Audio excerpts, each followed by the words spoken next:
Greetings, biologists. It's Mr. Gopal here with another living environment lesson. We're at the beginning of evolution.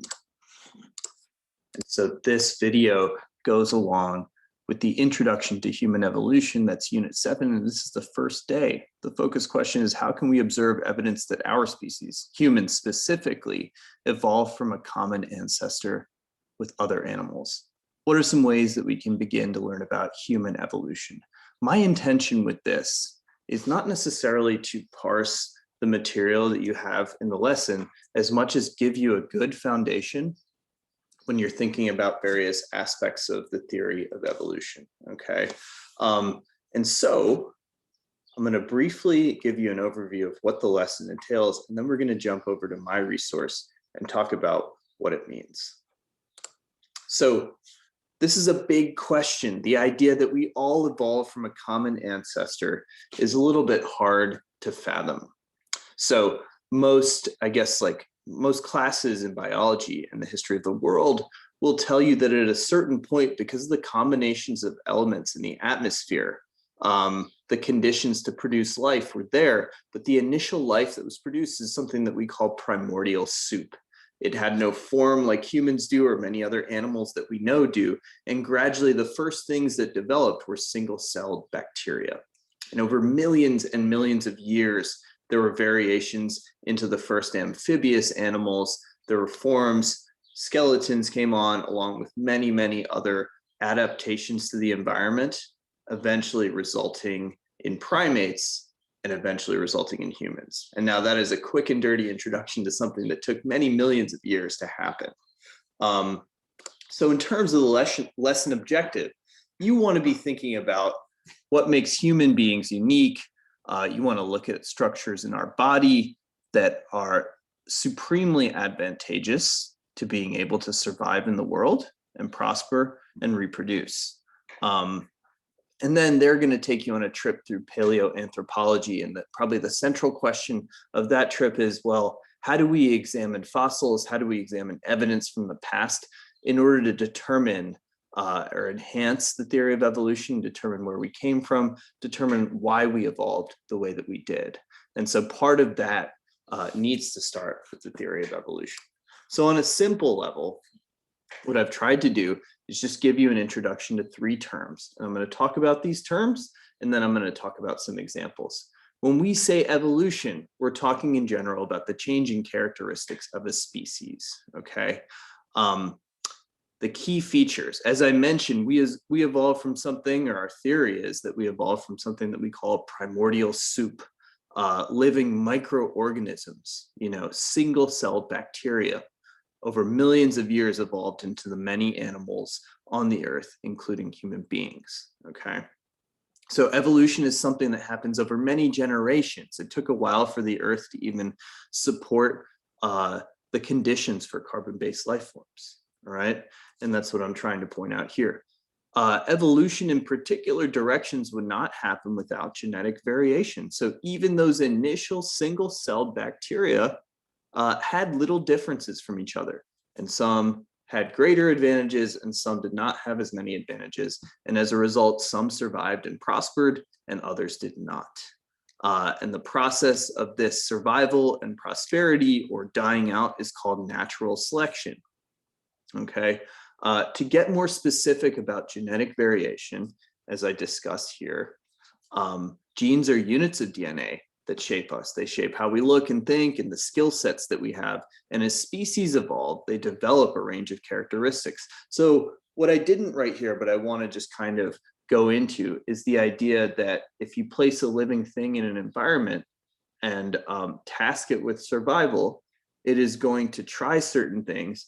And because it's an intelligent living thing, it's going to learn from the success or failure of those trials. Now I'm simplifying it a great deal, but the basic idea is that for a living thing to survive, it needs to both find sustenance and it also needs to reproduce.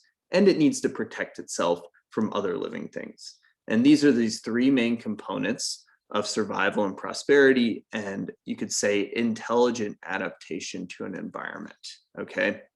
So as this happens, different living things, different versions of the same species of living thing will emerge, and some of those will emerge with superior adaptations to an environment, okay? And if we didn't have those variations, you could say that the environment would not be able to determine, I guess, which version of a species survives and which versions die out. So this is not necessarily something that nature decides to do. Nature created the conditions, and living things adapt to those conditions in different ways. And depending on which ones survive, that particular species will evolve in a particular direction. All right. The final thing is this natural selection. So I'm talking about these different versions kind of competing for survival. And now I'm going to show you a couple examples of these phenomena, that is. So the first thing I want to talk about is genetic variation.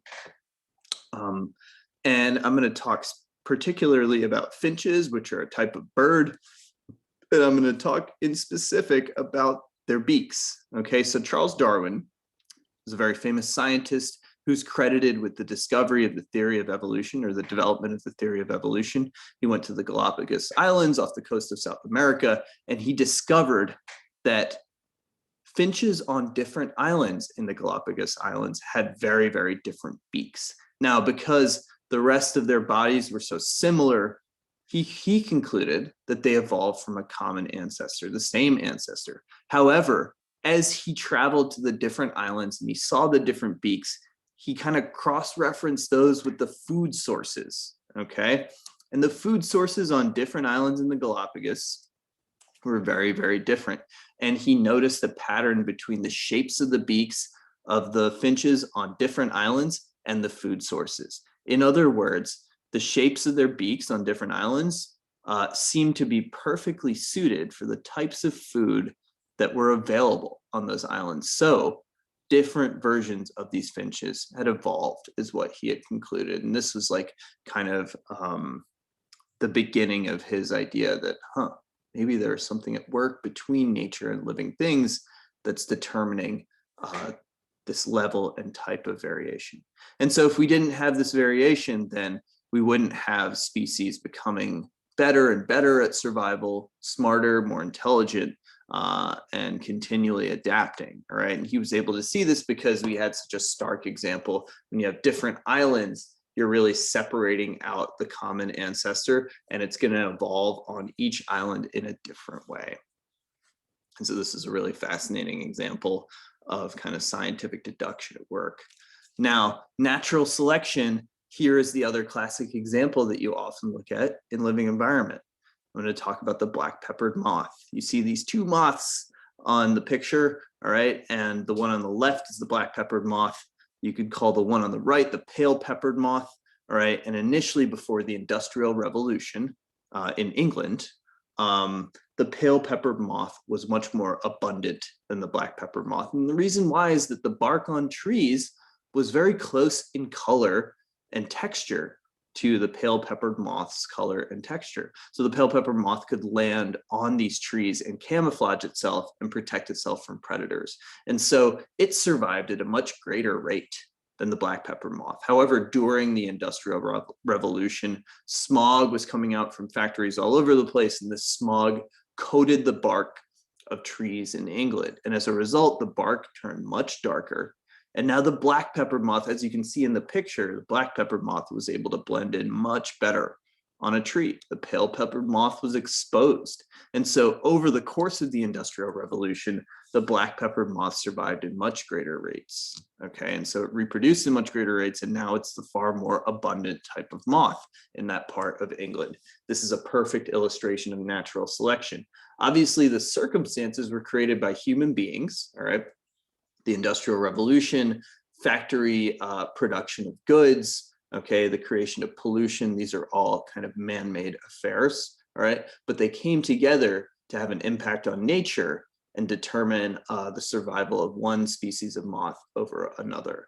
So we've got these basic terms, genetic variation, natural selection, coming together to form a theory of evolution, and we can use these terms to negotiate what's going on here. So you want to think in the same way about human beings. What traits do humans have in common? what traits are diverse among humans, right? And what traits do we share with other living things? I'm going to give you one example for the final question. What traits make humans unique and set us apart from other living things? Many scientists argue that opposable thumbs are one of the most fundamental adaptations that we've had, because they allow us to do so much more skilled work with our hands. Okay, so this is one great example of an adaptation to the environment that has allowed human beings to prosper so much more. Okay, and I would argue maybe the greatest form that evolution is taking for human beings, and the one that is kind of determined our, I guess you could say, superior adaptation to the environment over our primate ancestors, that is our brains. A lot of evolutionary biologists credit the invention of cooking and the ability then to survive and create food in abundance with growing our brains, and then allowing us to spend less time focused solely on survival, and for us to invent and prosper and figure out the world in a much deeper way than our primate ancestors. So these are some things that you're going to explore in this lesson. Now, we're not only going to explore great things about human beings, we're also going to explore kind of missteps along the journey in evolution. So it's very important for understanding that we not only see what makes us so great, it makes us, has contributed so much to our success in the world, but missteps in our evolution are crucial to understanding the way that evolution works. And so looking over these various aspects of human beings, not only our physical characteristics, but the way that we've evolved in terms of diet, etc., that is going to be fundamental. And I'm going to round out my discussion by taking a quick look at the work that people do in order to prove evolution over long periods of time. So we do know from our work in geology and our understanding of the way that the physical environment evolves, we do know that if we are to make archaeological digs, because of the shifts in tectonic plates, weathering and erosion, we can discover the fossils of our ancestors buried in certain areas of the world. And now when we examine those fossils using carbon dating, we can figure out how old they are. And we can also take a detailed, close look at the structure of the bones. All right, and the structure of those bones are going to tell us what our ancestors look like and probably how they were able to survive or why they died out. This is crucial for understanding and proving the fact that we did evolve from different types of living things. And also, it's crucial for understanding what it is that contributed to the success or failure of those particular living things. Now, you're going to use all of this insight and the many great pieces of media in this particular lesson to answer some Regents questions. I hope that my explanation of these terms was good, and I hope that you can go back. These notes are going to be posted along with the lesson in the video. So watch the video, look over the notes, and use them to answer these Regents questions. I'm very excited about this unit. It's one of my favorite units in living environment. So I hope this was a helpful introduction, and I will talk to you soon.